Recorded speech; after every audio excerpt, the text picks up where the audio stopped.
Today we're making Boston Cream Pie Cupcakes, a deliciously delicate cupcake with an easy to make pastry cream filling topped with thick and creamy chocolate ganache. We're going to break this cupcake down into 3 easy to do parts: the ganache, the filling, and the cupcake. First off, we're going to start off with the ganache since it needs at least 1 to 2 hours to set in the fridge. To get started, we need 1 12-ounce bag of semi-sweet chocolate chips and 2 tablespoons of light corn syrup. Okay, we're going to leave this on the countertop while we swing around to the stovetop.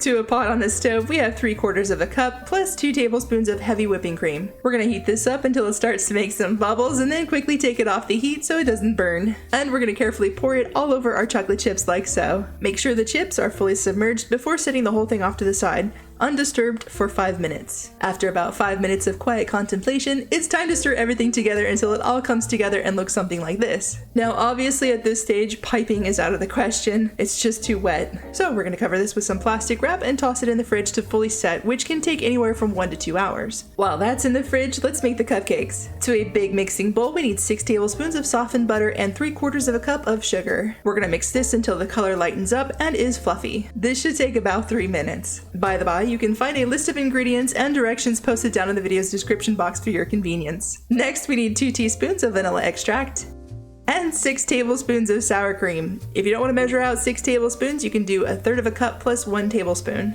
and that will also get you what you need. We're going to mix this until everything looks nice and smooth. Give the bowl a quick scrape and go again just to make sure we didn't miss any chunkies. Next, we're going to add in 3 egg whites 1 at a time, or in my case 2 at a time as they both jump ship together. We're going to mix between each addition. Now that we've come this far, we're going to set this off to the side and gather up the last few remaining ingredients. To a small bowl, we need 6 tablespoons of milk and 2 tablespoons of water.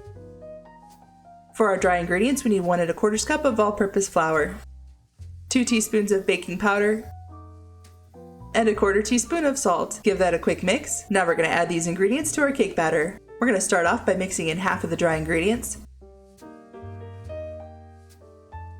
followed by all of the remaining wet ingredients, which would be the milk and water mixture.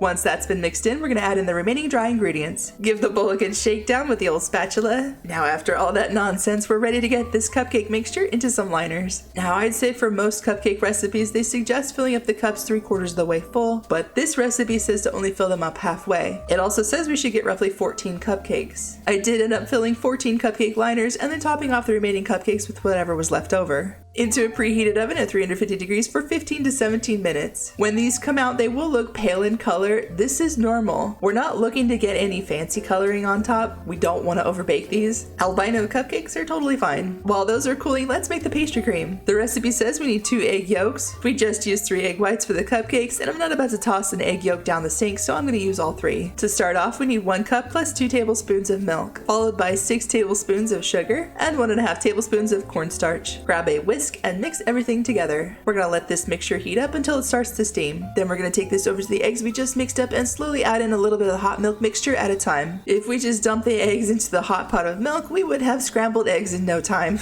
So we're not going to do that. Adding a little heat at a time ensures that doesn't happen. This looks good. Okay, back to the stove. Put the pot back on the stove and once again slowly incorporate that egg mixture back in with the rest of the remaining milk. We're going to let this cook on the stove over medium heat until we get a slight boil. We're then going to let it boil for 2 minutes before we take it off the heat. You should start to notice the mixture thickening. This is a good sign. And right before we take it off the stove, we're going to toss in 2 teaspoons of vanilla extract. Lastly, we're going to transfer our pastry cream to a bowl, cover it with plastic wrap, and toss it in the fridge until chilled. Once your pastry cream has chilled, it should look something like this. And as for our chocolate ganache, by now it should be pretty firm. In fact, it should be so firm that we're going to need to mix this up a bit before we're able to use it properly. In the meantime, don't get suckered into purchasing a cupcake core that looks suspiciously similar to the apple core I already have. With that in mind, we need to core out a little bit of cake for our filling. You can do this with a knife or with that overpriced apple corer.